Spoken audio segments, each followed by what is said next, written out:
Your phone buzzes. It's your bank app. And before you even unlock the screen, some part of you already knows the number is going to hurt. You check it. $1,842. And of course, same exact day, your car starts making that sound. Your kid's school emails you about a small supply fee. Or your manager sends the dreaded, "Hey, got a sec" message? And your stomach just drops. You're not imagining it. You really are one random Tuesday away from everything falling apart. If that's you, if you've been quietly praying nothing breaks because you know you can't afford it right now, this video is for you. We're building a real emergency fund in 60 days. And yes, even if you're thinking, "Coco, I'm barely keeping the lights on, what fund?" This still works. Most people think an emergency fund is something you build after you get your life together. I'm telling you the opposite is true. You build the fund so that you can get your life together. My name's Coco, and I think about money stress more than any normal person should. If you've ever struggled to save even a little cushion for yourself, hit subscribe, because this channel is built for exactly that. Before the plan, one uncomfortable thing. A lot of people say, "I can't save until I make more money." Sometimes that's true. If you're choosing between rent and groceries, no trick fixes that math. But here's what most people miss. Even when you can save something, your brain fights you on it. Not because you're lazy, because your brain is wired to protect you today, not stabilize you 5 years from now. When you're living paycheck to paycheck, your brain flips into scarcity mode. And scarcity mode does 3 things. It fixates on today's fire, it ignores tomorrow's risk, and it pushes you toward little comfort purchases because you're stressed. So telling someone, "Just save 20%, is like telling someone treading water, "Just swim better." A few numbers so you know you're not alone. Roughly 1 in 4 Americans has 0 emergency savings. Federal Reserve survey data shows only a little over half of adults could cover 3 months of expenses if something went wrong. And money is consistently ranked as one of the top sources of stress for American adults. So if you feel anxious about this, congratulations, you're completely normal. Here's the part that surprises people. You don't need $10,000 sitting in the bank to feel relief. A buffer of just $300 to $1,000 can change everything, because it kills what I call the domino effect. One surprise bill turning into overdraft fees, then late fees, then credit card interest, then borrowing from someone, then weeks of stress and panic decisions. An emergency fund isn't about being rich. It's a shock absorber. Our target? $600 in 60 days. Why $600? Because it covers most real Tuesday problems. A tire, a copay, a utility bill that spiked, but it's still realistic even starting from nothing. $600 over 60 days is $10 a day. That's the whole math. Now if you're thinking, "Coco, I don't have $10 a day lying around." Fair, because we're not getting there by white-knuckling it. We're building a small system that finds the $10 through 4 moves: cutting leaks, adding friction to spending, automating the wins, and picking up a little extra income. This isn't about money.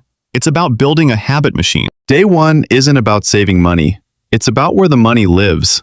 If your emergency fund is sitting in your regular checking account, it's not an emergency fund. It's a snack fund, because your brain treats visible, easy-to-reach money as spendable. So today, open a separate savings account. Name it something blunt, like "Do Not Touch." If your bank lets you hide it from your home screen, hide it. This might sound silly, but you're not being dramatic. You're designing your environment. Willpower isn't a strategy. Environment is. Now, automate something almost embarrassingly small. $5 a day, $3 a day, $20 a week. Whatever you can actually sustain. The amount isn't the point. The habit that runs without you having to think about it is the point. Set the transfer for the day right after payday. Not "whenever I remember." Immediately after payday, every time. Your brain needs proof something is actually happening. So in week 1, we hunt for a fast first $100. Cancel one forgotten subscription. Scroll your statements. Find one thing you're paying for and don't use.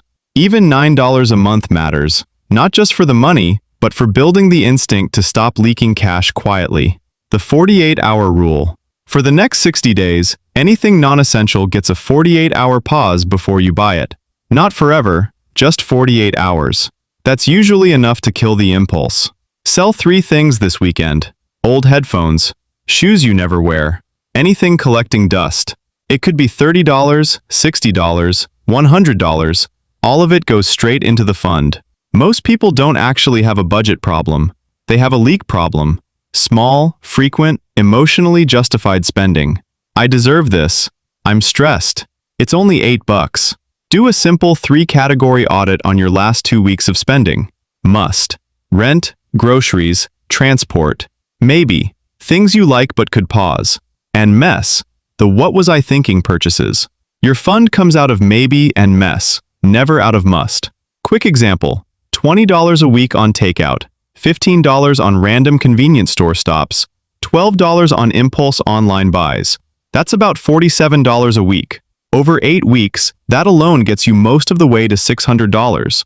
And we haven't even touched income yet. Groceries wreck people not because they're irresponsible, but because food decisions happen when you're exhausted. So, pick 5 or 6 cheap, repeatable meals for 60 days. Rice, eggs, frozen vegetables, pasta, sauce, canned chicken, beans, rice, tortillas, oats, banana, peanut butter. Predictable meals kill decision fatigue. And give yourself one planned treat a week. If you cut all joy, you'll rebound and overspend later. That's just how humans work. Cutting only goes so far. So here are 3 realistic ways to add money without starting a side business empire. Pick up extra hours if they're available. Often the single highest return move you can make. 1 weekend money mission.